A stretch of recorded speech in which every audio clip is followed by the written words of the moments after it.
उस लड़की ने कभी नहीं सोचा था कि सड़क पर एक छोटे लड़के को स्टर फ्राइड राइस केक का कटोरा देने से उसकी जिंदगी इतनी बदल जाएगी कि वह एक सीईओ से शादी कर लेगी और जिंदगी में कामयाब हो जाएगी। पता चला कि वह छोटा लड़का एक अरबपति का बेटा था। गलती से रास्ता भटकने के बाद उसे सड़क पर खाना बेचने वाली वह लड़की पसंद आ गई और उसने उसे माँ बुलाने की जिद पकड़ ली। जब उसे पता चला कि वह अगले दिन अपना तलाक पक्का करने के लिए सिविल अफेयर्स ऑफिस जा रही है तो वह तुरंत अपने पिता के पास भागा और पूछा कि क्या उन्हें पत्नी चाहिए। बेटे की अजीब बात सुनकर पिता को लगा कि वह फिर से शरारत कर रहा है, इसलिए उन्होंने उसे एक लग्जरी कार में बिठाया और घर ले आए। लेकिन वह छोटा लड़का उस लड़की को अपनी माँ बनाने पर अड़ा हुआ था। घर पहुंचकर उसने नखरे दिखाए और दुखी होकर पिता से एक मौका देने की गुजारिश की, यह कहते हुए कि जन्म के बाद से उसे कभी माँ का प्यार नहीं मिला। आदमी को याद आया कि बच्चे के जन्म के समय ही उसकी पत्नी की मौत हो गई थी और बच्चे को कभी माँ का प्यार नहीं मिला था, इसलिए उसका दिल पिघल गया और वह मान गया। अगले दिन वह अपने बेटे की बात मानकर सिविल अफेयर्स ऑफिस के बाहर इंतजार करने लगा और सचमुच उसने उस लड़की को वहां तलाक की प्रक्रिया पूरी करते हुए देखा। वह उसकी खूबसूरती देखकर हैरान रह गया। फिर उस आदमी ने अपने असिस्टेंट से उसकी पहचान का पता लगाने के लिए कहा,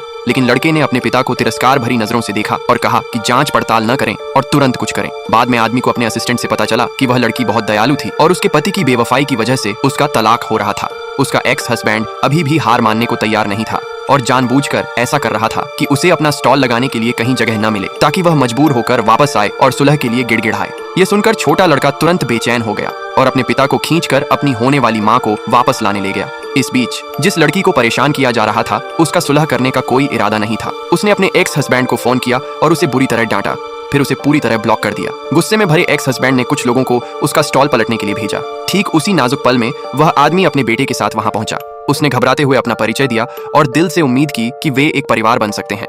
लेकिन जिस लड़की की शादी हाल ही में टूटी थी वह उसके प्रपोजल को लेकर हिचकिचा रही थी। उसे डर था कि उम्मीदों से भरी एक और अनिश्चित शादी में बंधने के बाद उसे फिर से चोट पहुंचेगी। अगर आप जानना चाहते हैं कि आगे क्या होगा तो इस वीडियो को लाइक करें, कमेंट में पार्ट 2 लिखें और सब्सक्राइब करना न भूलें।